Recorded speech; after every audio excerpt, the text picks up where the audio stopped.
Rock music was born to give voice to social protest, to cry out against social injustice and rail against authority. And that is where you find the true rockers, like Bruce Springsteen, Neil Young, and now Eddie Vedder. Vedder was performing in Pittsburgh and took time on stage to defend Bruce Springsteen, who has become the latest target of Mango Mussolini and his cronies. Now, I say good luck trying to get the heartland of America to turn on Bruce Springsteen, but Trump is out there trying nonetheless. Trump and his cronies are torqued because Bruce Springsteen took the stage in Manchester, England, and called out Trump as incompetent and his cronies as cruel and twisted. It was epic.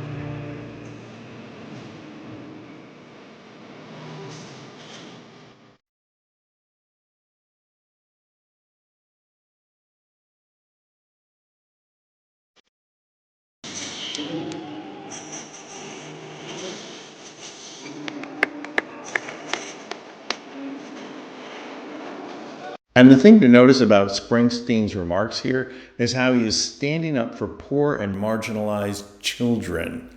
The boss was not out there trash talking. He wasn't ranting about Trump spending all his time golfing. He was focusing a spotlight on what is happening to poor children and dissent in America.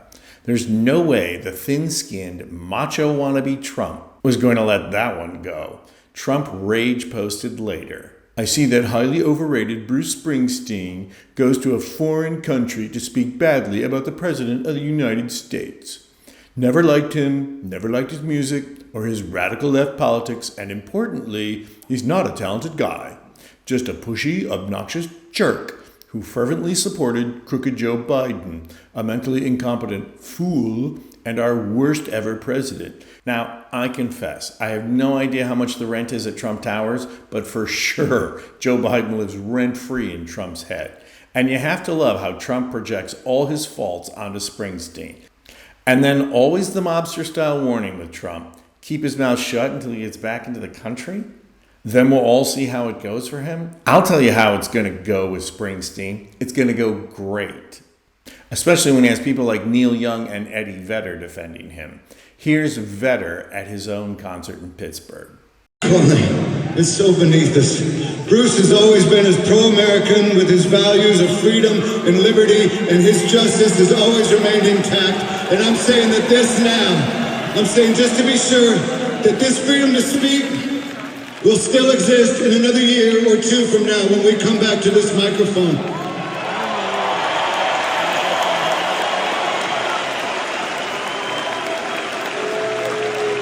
And what better place to have a positive response than the working fucking people of Pittsburgh, Pennsylvania? So yes, Vedder knows exactly where he is. Not only is he in one of the capitals of the heartland, Pittsburgh, Pennsylvania, but in a less literal sense, he's in the space of entertainment. People come to see him rock out to music that's important to them. Vedder reminds people that his music and rock music is political. He drives home the point that we can't use entertainment as an escape, but instead as the means to resist and fight back. And he's right on the money in his defense of Springsteen.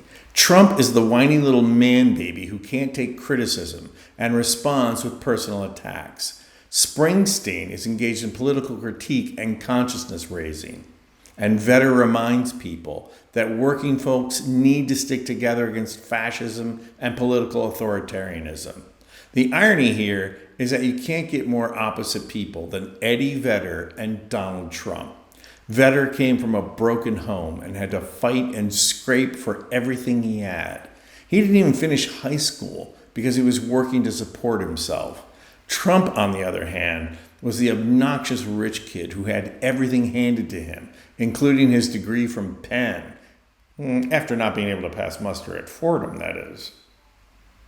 But here's the biggest difference. Eddie Vedder worked his way through one of the most merit-based industries in America, the cutthroat music business. Trump went broke spending daddy's money till it was gone.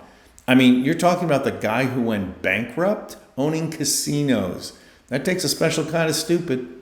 And really, you couldn't pay Eddie Vedder or Bruce Springsteen enough money to ever want to be president. And yet, they'd be a far better president than Trump will ever be. Instead, keep on rocking, boys. Trump's got to go home now. I'm Anthony Vincent Gallo for Occupy Democrats.